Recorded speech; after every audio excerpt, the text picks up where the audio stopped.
Thank you for tuning into the Secure Your Energy Show. I'm your host, Michael Gibson. The Secure Your Energy Show airs bi weekly at 11 a.m. on Wednesdays. Secure Your Energy Show is where we have real life conversation with real life people. And today, our guest is Erco. We have two wonderful guests that we're going to talk about.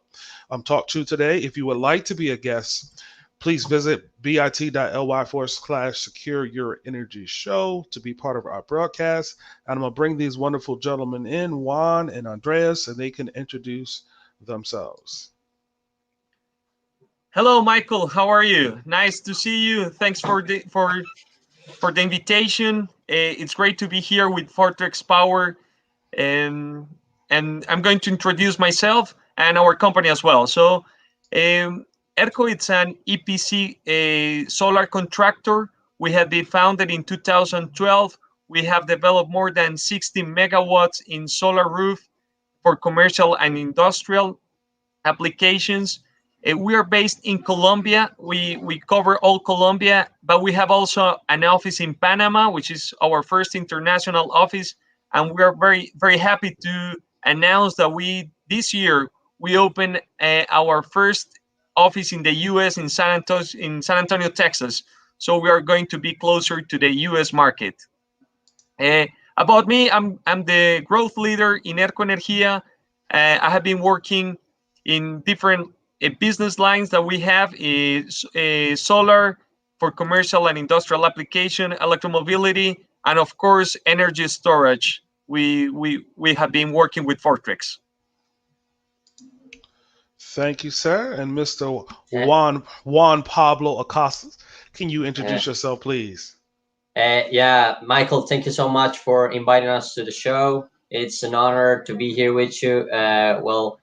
Let me introduce myself. My name is Juan Pablo Acosta, and I'm the energy storage leader for Erco Energia in Colombia. And I'm here to solve every doubt you have about energy storage, basically. Thank you. So, these wonderful gentlemen, we're going to be discussing mainly the topic of renewable energy in LATAM.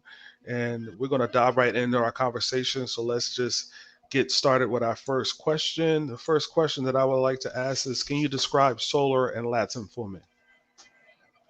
Okay, Michael, I'm going to take that question. I'm going to try to answer it. First, what we have to say in LATAM, the market, the solar market in LATAM, we have to mention that it has been growing since the year 2012, more or less. And we have three different groups of countries that have been moving forward this important technology. We have the leaders, which are Mexico, Chile. We have been leading the market. Mexico, they have installed something around 5,600 megawatts, and Chile has already installed something around 3,100 megawatts in their grid. As a leader, we also have to mention that Honduras and Salvador, even though they don't have a the biggest power installed capacity installed in their grid, they have an important percentage in their national grid that has been injecting solar energy to their consumers.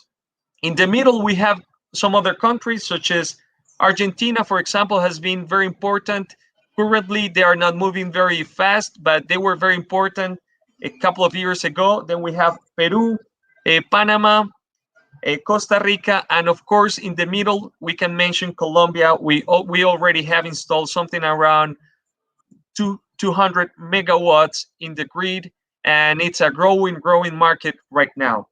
And then the rest of the countries that I didn't mention doesn't mean that they don't have solar. What it's important to recognize from them is that they have some small projects, but they have a lot of potential to keep growing in the solar market. That's a huge territory.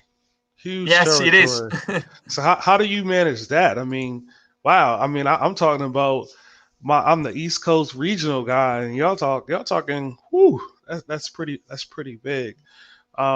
So how long? I know you mentioned it, but how long have your company been in business now? Well, we have been in business in Colombia since the year 2012, so it has been something around 9 years. it has been 9 incredible years because when we started, solar was a it was very small market, a niche of market, and we got all the momentum of the technology and of course of the regulatory framework that has been pushing forward this technology in Colombia. We can say we have been the leaders.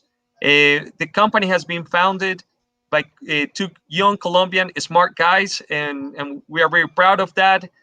Um, and it has been a very nice experience to be in the Colombian market. Then we moved to Panama and we opened our first office in 2019. We have a couple of projects there. We have seen the market growing, and then this year, we opened the office in San Antonio, Texas. So as you can think, right now it's a growing company. We has been leading the solar market mainly in Colombia, but we are exploring other markets as well.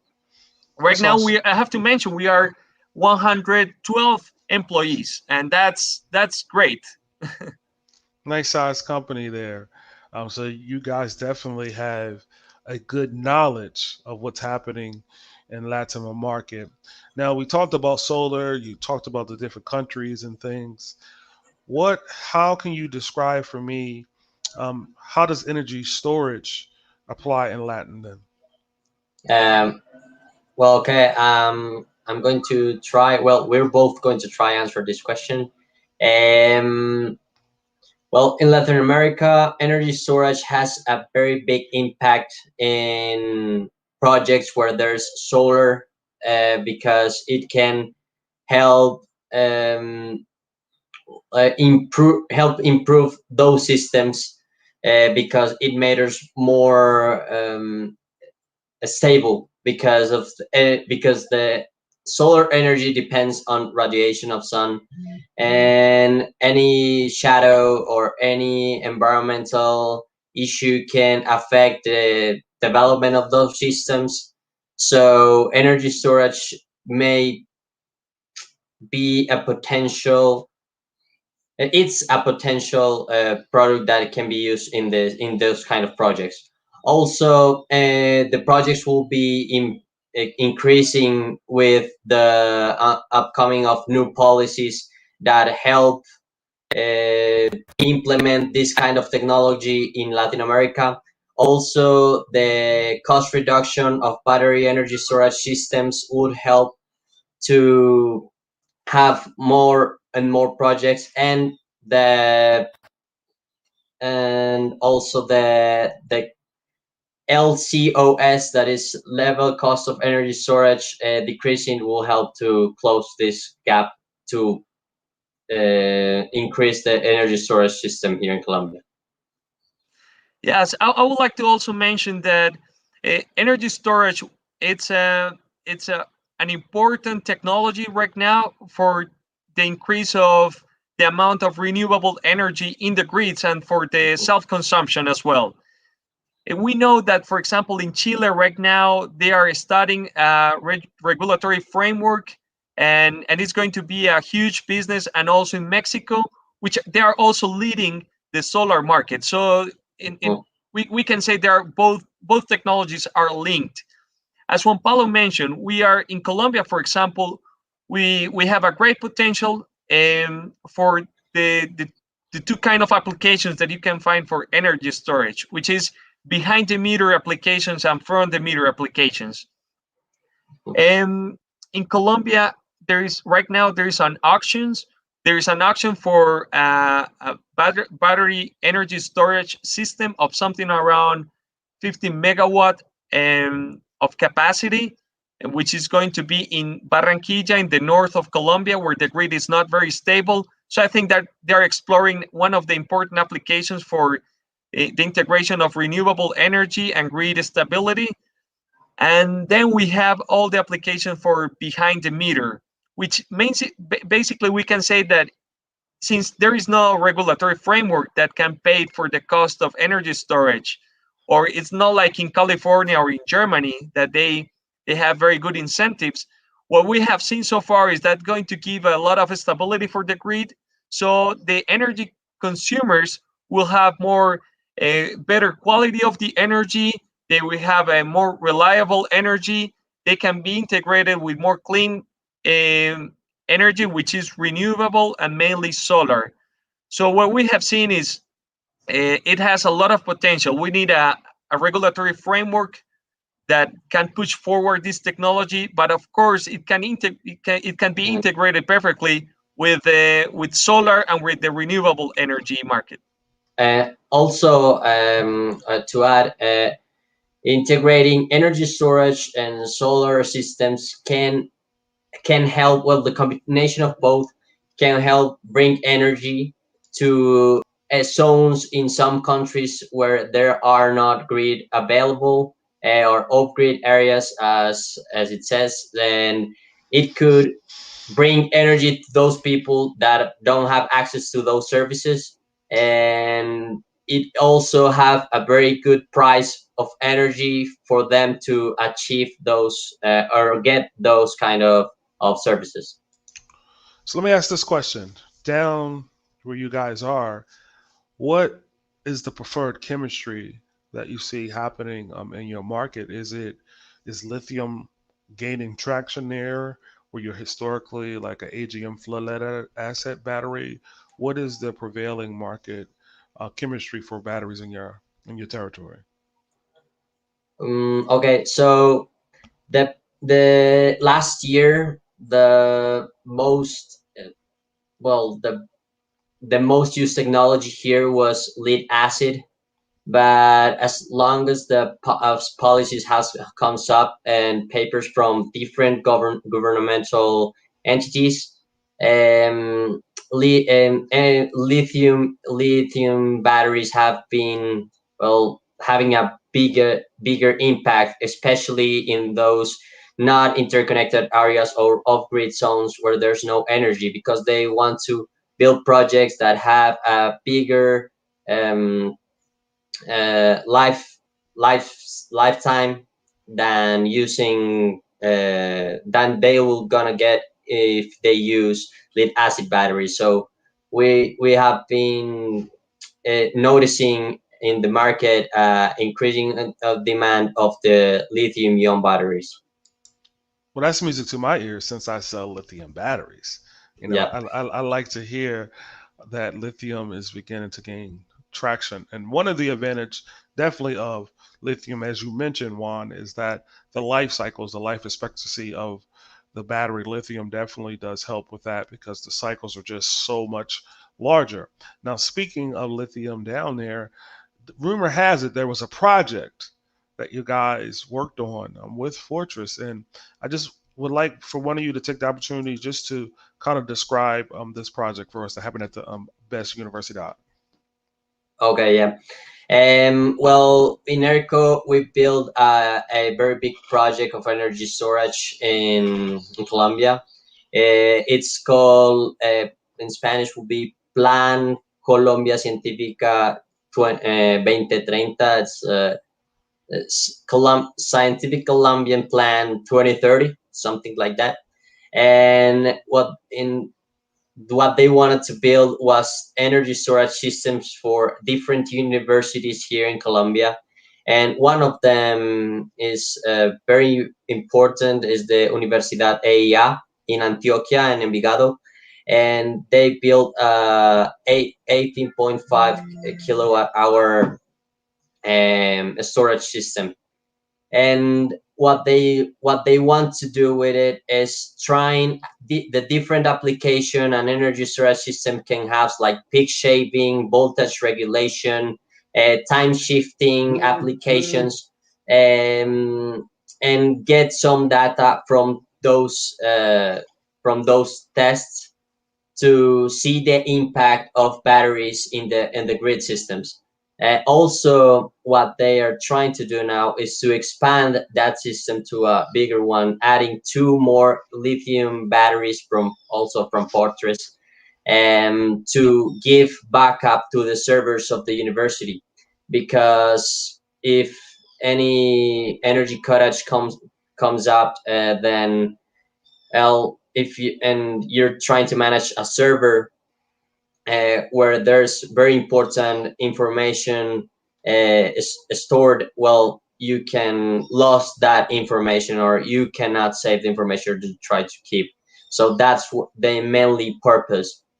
Also, to add, they are trying to recreate a microgrid inside the university. So they have solar energy system, energy storage system, and they're planning to build an eolic generator, as well as a diesel generator, to see how those systems behave one to another.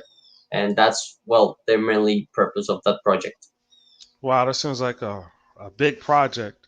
Now, you guys had mentioned a few words that I wanted to kind of bear out a little bit. You mentioned before about stability. You mentioned a little bit about people being connected versus not connected to the grid. So what does that really mean? I know privately we had talked about the word uh, non-interconnected zones versus connected zones. Could you elaborate for us what specifically does that mean for your area? Okay, so non-interconnected zones are areas where there's not a grid operator to supply energy for people that lives there. So in those cases, a system with a battery and a solar system would help some grid operators to reach those people. That is a really big market, especially here in Colombia, where we have a lot of not interconnected zones, and get for them the service of energy. And connected zones are areas where there are grid operators, and they have, well, the infrastructure, the electrical infrastructure to supply energy to all houses. So maybe a main city, for example, will be a interconnected zone. In But in the remote regions of Colombia, there's a lot of people that don't have access to the grid, and we denominate them here not interconnected zones, or off-grid areas. So in translation, off grid versus on grid or grid tied, I guess is the more appropriate Yes. um, way of saying that. So in Colombia, what does the grid look like in terms of is it a stable grid or a non-stable grid? Could you that brought a little chuckle. So that means that there's more to it. So I'm gonna let you talk about that, Andres. Okay, I'm going. Yeah, that chuckle came because in Colombia we have um, different regions, and you have to imagine we have at the north coast, which is the Caribbean region, and we have the central of the country, which is another region, and then we have the south of the country, southeast of the country, which is a different region. Each region has their own grid characteristics, even though all the regions are connected. So my chuckle was because even though we say we have a very stable grid in Colombia, the reality is that there are some nodes or some parts of the grid that are not very stable, especially those places that we call the last mile of the grid, or we can say like the tail of the grid. And those are not very stable in terms of quality and in terms of stability and in terms of energy supply. And I'm going to talk about a case which is in the North Coast, which is in the Caribbean, cities that are very well known, like Cartagena, Barranquilla, Santa Marta. Those are cities that they have, uh, those are important cities. They are big, but they have many energy shortage, and some of them they have blackouts because of the grid. The grid is very congested. The grid is not very stable. They have a lot of users connected to the same grid, and of course, that's going to produce some instabilities and some shortages for the different users. And frankly speaking, they are very tired of that. That's the reason that we're promoting energy storage for that region in particular. And it's very important because we're telling to our users that they can have solar, but they can have also energy storage in case of when they have an energy shortage. they're going to have a backup from a battery to supply um, the main loads. For example, air conditioning, which is very important, communication, internet, and also some refrigerators as well. And it's a big problem right now there because all the users complain about the energy service uh, provided in the north coast of the country. And we are studying a very particular case which is very interesting for us, and it's the network, which is the cell phone network, to be more specific. For those users, they have some antennas in different places, and if they have an energy shortage, they're going to have a fee, or they're going to have a fine, um, because of because they are not providing the communication services. But it's not because they don't want it to provide it; it's because they don't have energy to provide that service. So for us, it's a very important application because we are in that case. It's a customer that they need energy. If it's from the grid, it's good for them. But if it's from a battery, it's better for them because that means that they're going to have stability and they can supply and provide the communication service for the rest of the region. That's in the north part. Then, if we talk in the center of the country, we can say it's very stable, but still, we have some rural areas with the network. You can have, for example, storms, rain, trees, and you can have problems in the like cables, transformers, substation, and stuff like that. That is still going to represent some problems for the rural users, and some of them they are farmers that they produce, for example, they are in cattle, poultry, and different agri-industrial applications that they need energy to operate. And that's mainly what happens in the center, and also we can say it in the southeast of the country. So for us, energy storage is very important because there are some places of the grid that is not very stable. They don't have good quality, and for them not having the energy is very expensive, and it produces a lot of problems. So that's a kind of application that we're looking to solve these kind of problems. So in your territory, if I'm hearing you correctly, there are going to be charges. So that it could be expensive because of the fees. Also, you need the reliability. Thirdly, just some instability depending on what part of the region, what part of the countries that you travel through. So energy storage and solar, it seems like you need to catch this wave now. So I'm very happy that to hear that a company such as yourself are doing this type of work just to be able to, you know, help because the sun is free. The sun is free. It don't cost anything. But how you manipulate the sun, store energy, that all is where, people like ourselves come in. Now you had mentioned, you know, just some of the things in the telecom, what happens. We discussed this. What impact will the UPME 2030 goals have in your country? What type of impact are you expected to see? Well, that's a very good question, and a very important question as well. What we have seen is that UPME is the unit that they forecast how the demand of the energy will be for the next couple of years, and they give us like the signals how is this how the demand will be, so we can supply with enough energy. What they have been telling us is that demand will keep increasing for the next 30 years in Colombia. As you know, it's a developing country, and we will be consuming more energy. What it's a reality right now is that our energy grid, or our matrix of energy, mix of energy, was mainly hydro. And this, when you just have all like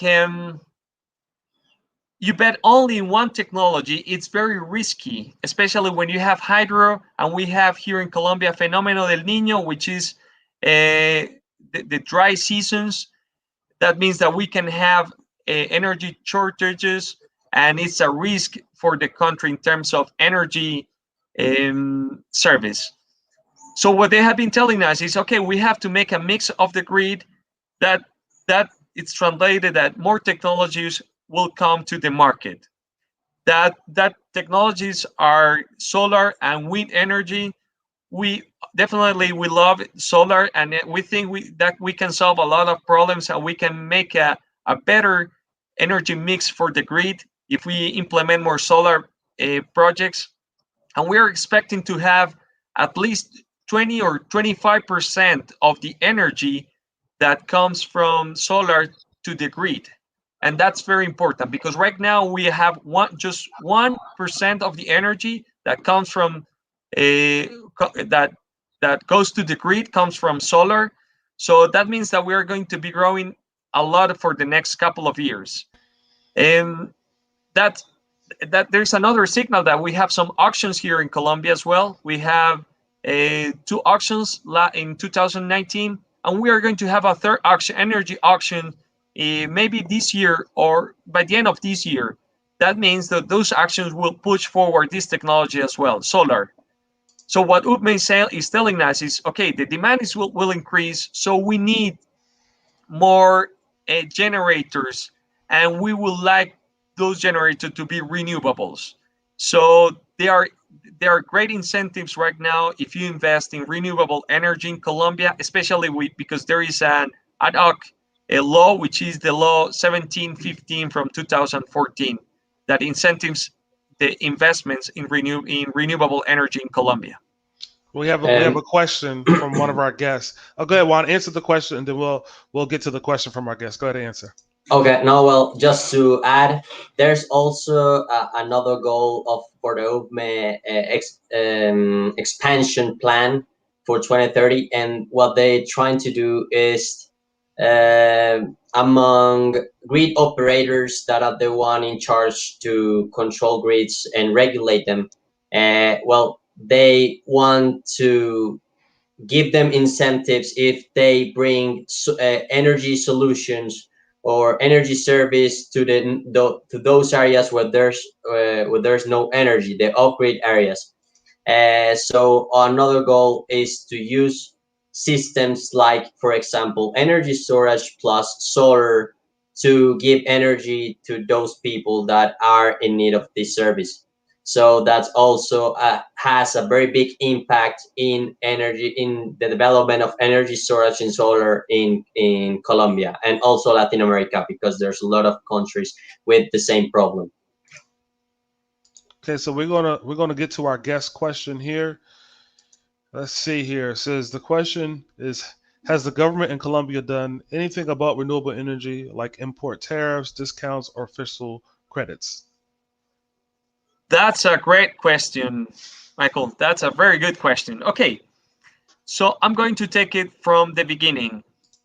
We had a law in 2014, which is the law 1714, 1715, which is the law that incentives renewable energy investment in Colombia. Basically, that gives some taxes benefits. For example, you can have accelerate depreciation of the assets, which is that translates in less taxes, and also you can count it the project as an expenditure, so you can reduce the taxes as well. So they have those two benefits, which are very important.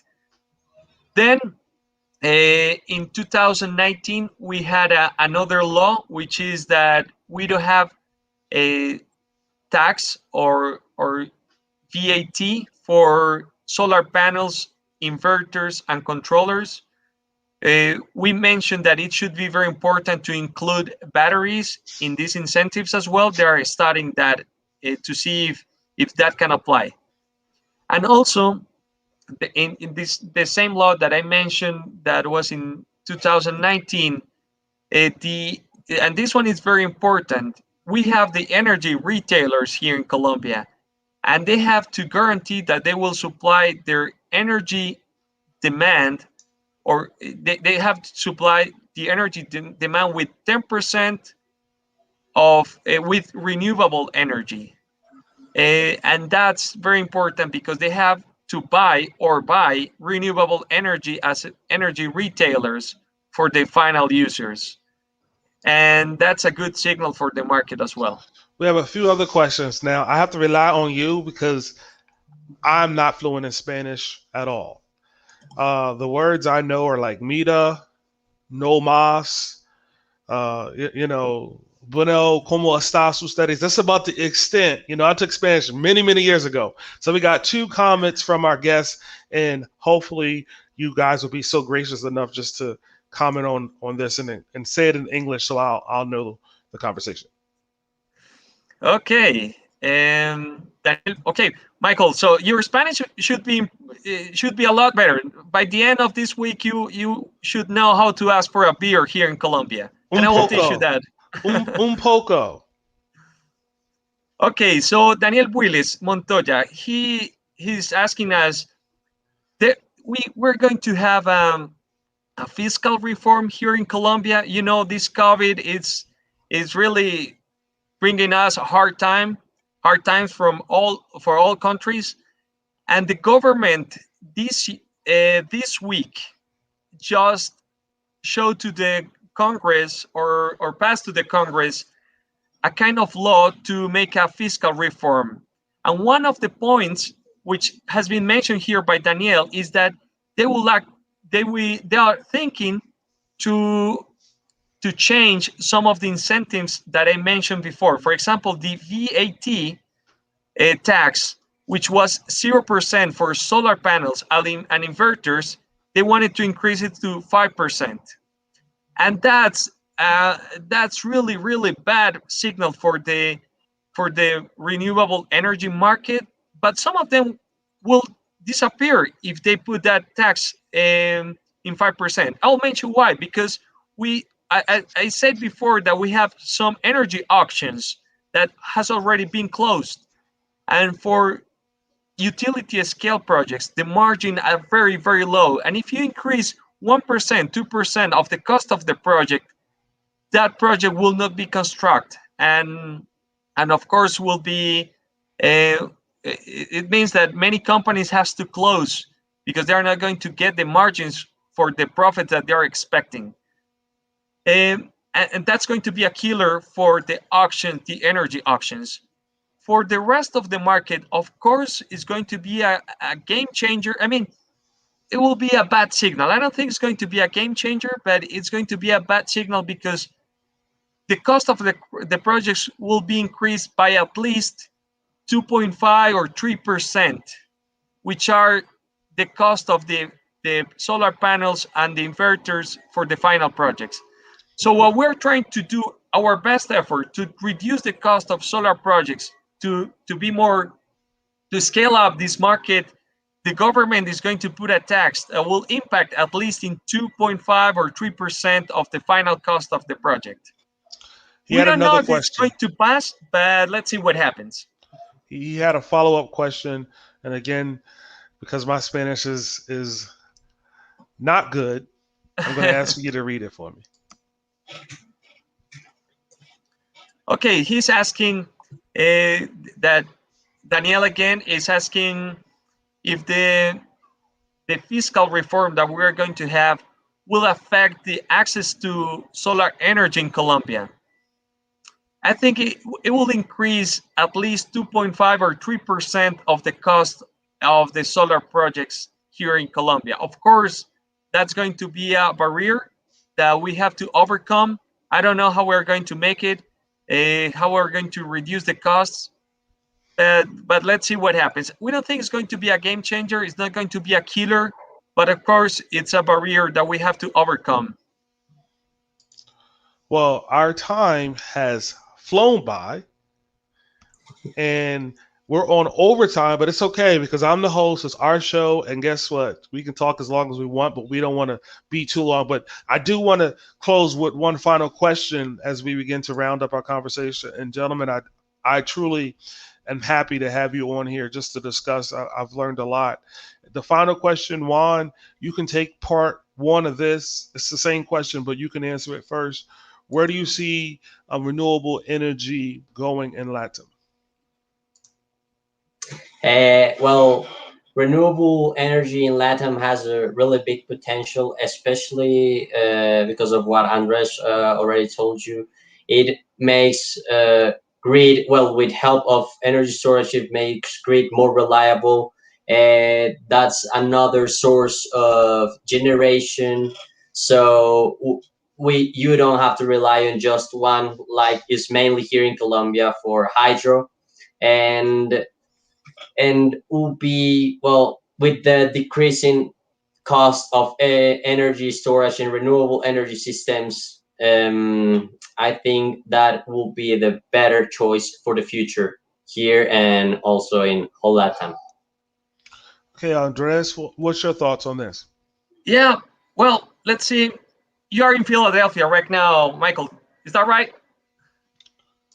Yes, sir. How is I'm your in basketball Philadelphia. team right now in Philadelphia? Are they going well? Philadelphia 76ers. Oh, we believe in the 76ers. Joel Embiid is the man. Ben Simmons is the man. No offense to the Brooklyn Nets. I don't have any haterade, but it's all about the Sixers, baby. Okay, so we see renewable energy the same here in Latin America. It's the man.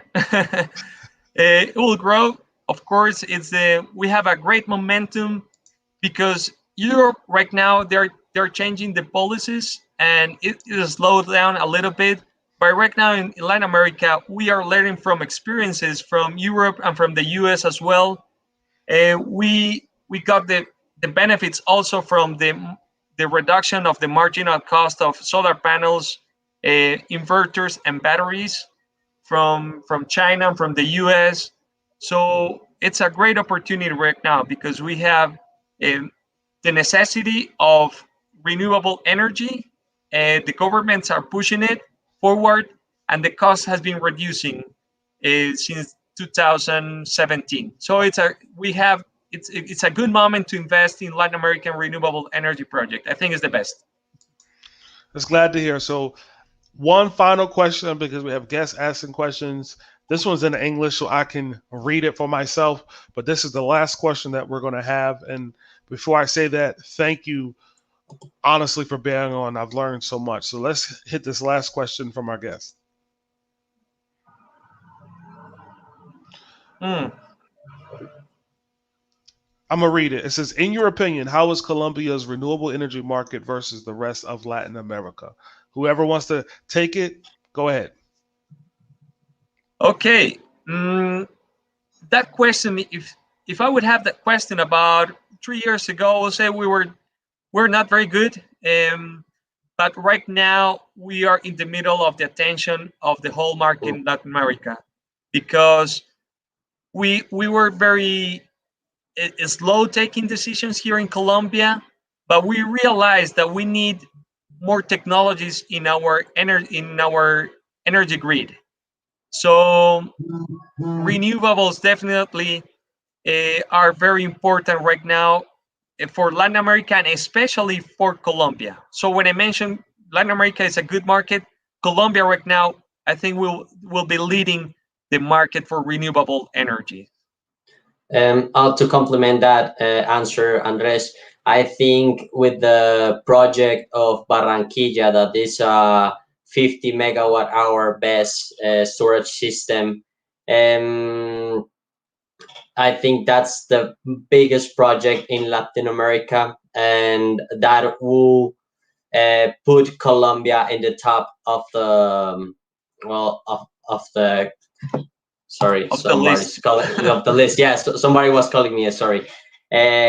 We'll put Colombia in the top of the list. And also recently, another company here in Colombia uh, well opened to the public the first energy storage for front end application in in a thermic generator where they increase the capacity to dispatch energy. So I think Colombia it's going to be gaining taking place in the energy storage market in Latam. Well, gentlemen, I want to truly again thank you, Latin market. You heard it first. Fortress Power. We're on that best project. It's one of the biggest projects. I didn't say it. Juan said it. So if Juan said it, it must be true. Well, again, thank you for being on our show. We went a little overtime, so please apologize. I want to apologize for going to overtime, but I greatly do appreciate you guys chiming in. And we're going to shut it down right now. But in closing, you're watching the Secure Your Energy Show. I'm your host, Michael Gibson. Again, if you would like to be a guest on our show, please look us up. You can go to bit.ly/, Secure Your Energy. In addition, I just want to say thank you to everyone that stuck with us during our little overtime moment, but you all know what to do next.